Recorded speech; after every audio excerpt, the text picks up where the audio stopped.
Miami Jon Cernuto has been a fixture in the poker world for decades now. He has over $4 million in tournament winnings and owns 3 World Series of Poker bracelets. His most recent tournament cash was in the $1,500 buy-in mixed hold'em event at this year's World Series. Cernuto also cashed in 2 other World Series events this year.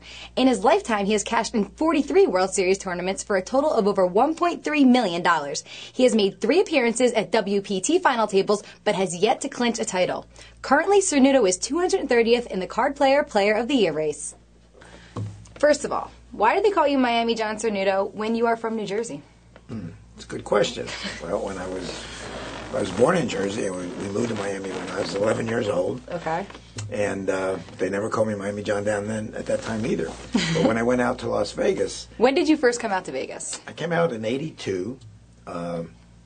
Spent 2 years playing, got broke, decided to try dealing, did that for a year, got broke, and said, I'm going to go home. Yeah, nobody likes me out here. So you went back to Miami? Yeah, I went back for a while.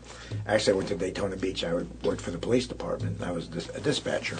Got tired of that, and I got a job dealing at the Las Vegas Hilton, and they brought me back.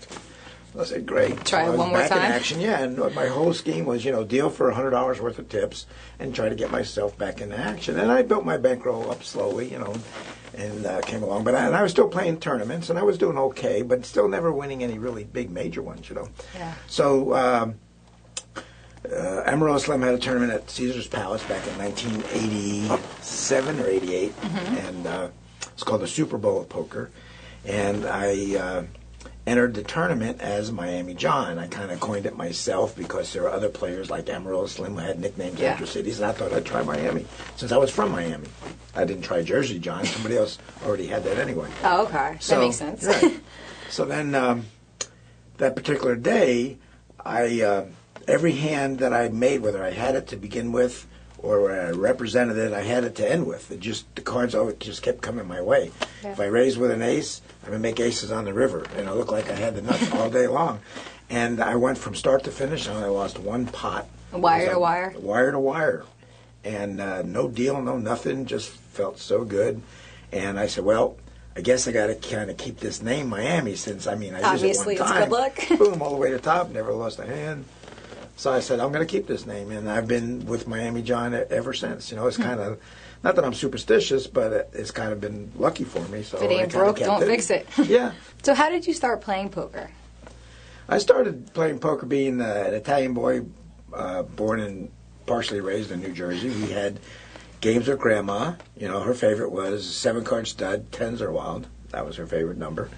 And, that we played all those home games. So at an early age, I was always interested in poker because it's not at the same level that we play here in Las Vegas now, of course, but that's how I got started. And I just, I always kept it up. I played with the family, played in the kitchen, went in the Army. We played payday stakes at the end of the month. I went out there collecting all these guys are only making all their paychecks. Basically, it was like we only made like $100 a month back then. But I was making like $250 a month just playing poker, and this was just 25-50 cent poker. And we played all the crazy games back then. Baseball and nothing really professional. And that's kind of how I went into it. Then when did you play the first World Series? What was the first World Series you participated in? The first World Series that I showed up for was in 1983, I believe. When Tom McAvoy won main event? Yes, okay. yes. I played a couple events. Back then I didn't have a lot of money, and what I did was I'd play 2 satellites per event.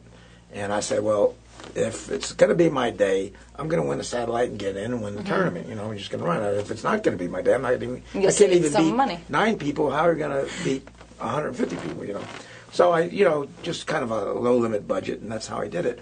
And I paid my bills by playing 10-20 limit hold'em back in those days. And I get up enough money. Once in a while, I get enough money for the buy-in and jump in.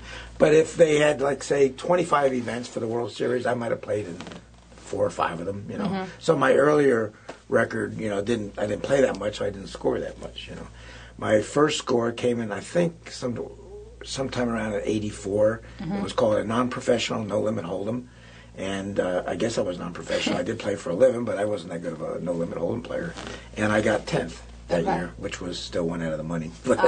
So how has the World Series changed since you first came out here in '83 till the World Series this year? Yeah, Well, the World Series has really changed since television has come along. I mean, that's been the defining moment for us. I mean, back in the let's say late 80s, early 90s, the World Series was attracting people from all sorts of, cities and all sorts of lives and everything.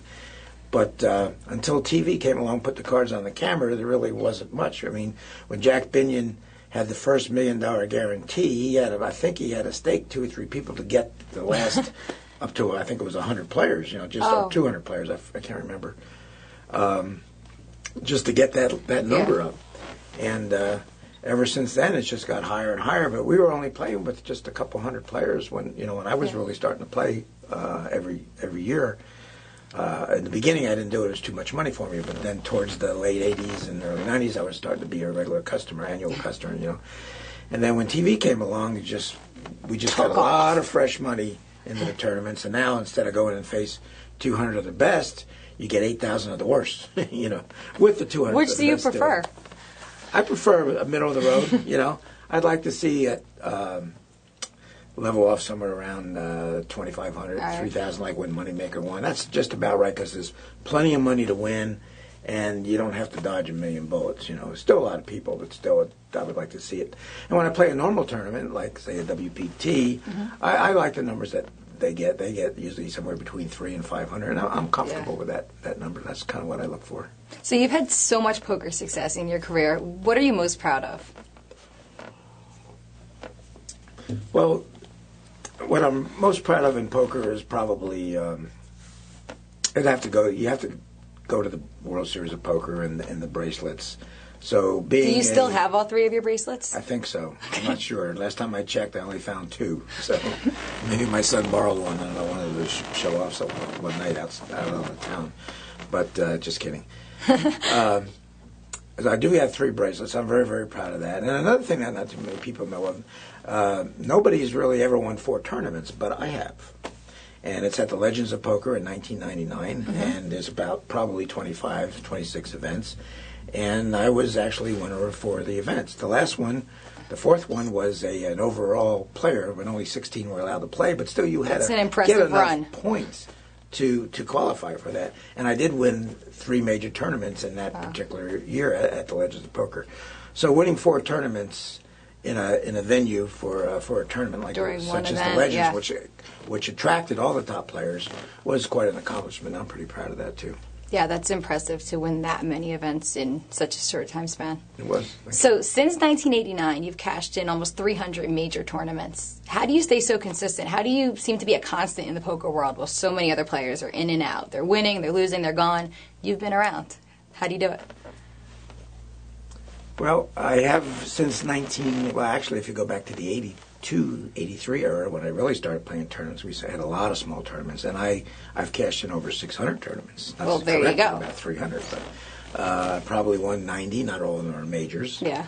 And I just have a feel for tournaments and a passion for them where I always keep trying. I don't give up and say, it's too low, I don't want to put the effort forward. I'm always in there trying. I know I saw you at the Orleans Open, which there wasn't that many players there, but you were still there, trucking, I'm one of those kind of corny guys. I still enjoy playing a tournament, even if it is. That's great, though. Yes, I think so. To have been a poker player for so long and still want to get out there and play poker. Yeah. So do you attribute your longevity in this game to any one part of your poker game?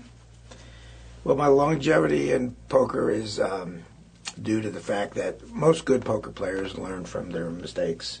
And I'm not superhuman or a Superman or anything like that, so I do make mistakes. I still make mistakes. But a good player learns from his mistakes so he doesn't do it again. And I think that's part of the key to being a long-term professional poker player, is to learn from your mistakes and just grow and get better as you go along. And I've matured that way over the years, and possibly that's why I've been around that long. And like I said, having the passion for the game is very important. You've always got your heart into it, and you stay focused. And those are probably the main ingredients to be a long-term successful poker player. So what would you suggest to some younger players that might be making a lot of money now? Yeah, younger players, I would suggest when they do hit a tournament, to do a couple of things. Number one is to stay in their comfort zone when they're playing poker, and not to think that they're just such a hot shot that they know it all, because they don't know it all. It's quite a learning curve and a learning experience. It takes a lot of time. So to them, I say stay in your comfort zone. And then the second skill they should have is money management. Don't be putting all your chips in one basket. Like, why go to a 2 and 400 blind no limit game with your case $50,000 or even $250,000, and you put it on the table, and then you have one bad run. Let's say you are a decent player. Decent players have bad runs too, and you're wiped out. Don't put all your marbles in one basket. Go to limit games. Play. If your bankroll is let's say $250,000, keep it down to 2 and 400, 150, 300. You don't need to get into the league of Doyle Brunson and Ivy and those guys and play 2 or 4,000 with the best. You're probably going to broke. You play with the best players in the world anyway. Yeah. So, have your money management skills is very, very important. What other skills do you think are crucial to a complete poker player that will enjoy success? Well, not necessarily a skill, but to be a complete player, you need to always pretty much play rested. You shouldn't play when you have emotional problems. You had a fight with your wife, your girlfriend, whatever.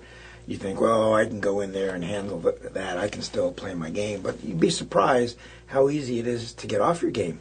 One little episode of anger on a particular hand could set you off, and you don't even realize it. All of a sudden, you're playing hands that normally you wouldn't play, but they look a lot better to you, because you just lost this big pot to so-and-so. So there's a lot of those nuances that you have to be aware of. I call them traps or leaks. Taking your money and going over to the crap table or the blackjack table is not good for a poker player.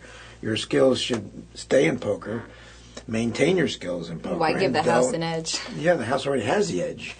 Why give them your money? Because now it takes money to play poker, and if you give it away to the house, what do you got left? You're going to have to, go around beg, borrow, and stealing, and that's just not a good way to play poker. So let's go to this year's World Series a little bit. You, in the 7-card stud 8 or better World Championship, you came in 10th place, which is impressive, especially considering that field. What was that tournament like for you? The World Series of Poker 7-card stud this year in '07 was quite a good field. Usually the limit fields they don't have a lot of the dead money that the no limit fields have. Hence, we didn't have a lot of chips in play either. And once I got down to the last 3 tables, you started to feel it. The blinds were going up crazily, and you didn't have enough chips to really play. I won an $80,000 pot on this, and we went to 2 tables. I said, "Oh, good, I got a good shot." But when I counted up my chips and the level we're actually playing, to the blinds, I only had 2 hands to play really if I went to the river on both of them. So it didn't give me much of a shot. And I spoke to some of the players who played on the final table. They just didn't have enough big bets out there, and especially a game like high-low split. It's high-low split. It's very, very treacherous, because it's a multi-raise jam-up game. And if you don't have a lot of big bets, you have to play it a little bit differently. And hence you're kind of like handcuffed and you can't play the way you're supposed to play. So do you see any errors in novice stud 8 or better players that maybe you could help them correct, something that's common for people that just don't play the game that much? Yeah, well, one of the pitfalls that a lot of players, especially the novices, do, when most people start with 3 cards to a low, and they should be scoop cards. In other words, instead of playing, you might not want to play a deuce 3-8, but you would definitely play a deuce 3-6 because you have a shot of making a straight. With a deuce 3-8, you don't. Mm-hmm. Or you could play what I call a Raz hand, but there's an ace involved, like an ace 3-7.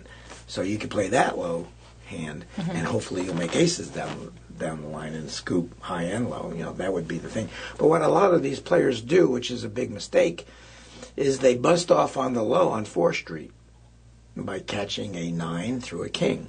All right, and they continue playing when the other player has caught a good card. At that point, you should be out. Especially in a tournament, because the levels are so high that what you're hoping for is to get back on a low draw. I mean, it's just a real bad play, and a lot of them get trapped.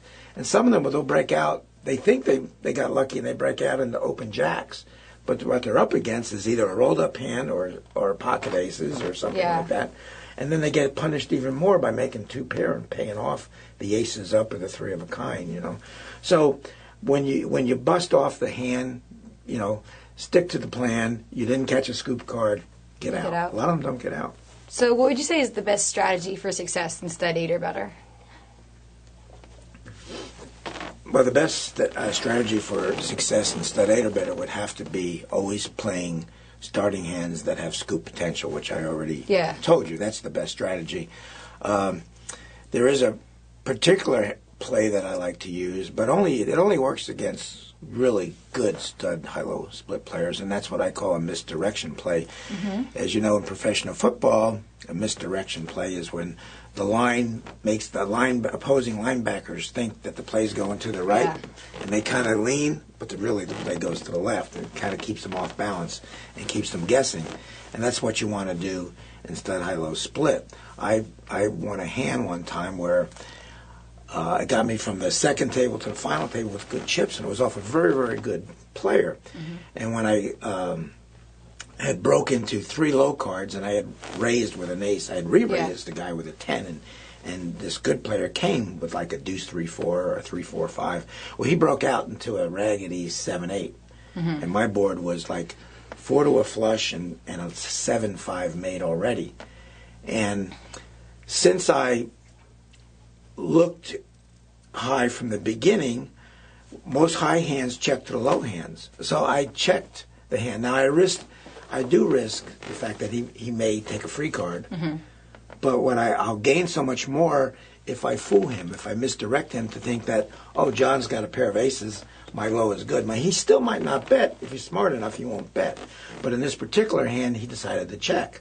So I did miss a bet. However, on the next card, I got another high card, but it gave me the flush. And now he makes a pair. And he decides, well, I'm going to bet this pair. Now I get to pop him with the best low and the best high. So now he said, well, he feels relatively safe that his low is good, so he continues on the hand. Had I bet Fifth Street, a good player might have just thrown his hand away, and I would have lost those 2 or 3 big bets that I made on Sixth Street and the river. So that's something you can kind of, finesse. The timing has to be absolutely perfect. But it can be done. Yes, it can be done. Well, thank you so much for coming by today, John. It was great to see you here, and I'm sure we'll see you on the tournament circuit for a long time to come. I certainly hope so, Lizzie. Pleasure talking to you. Lizzy Harrison with Miami Jon Cernuto for Cardplayer TV.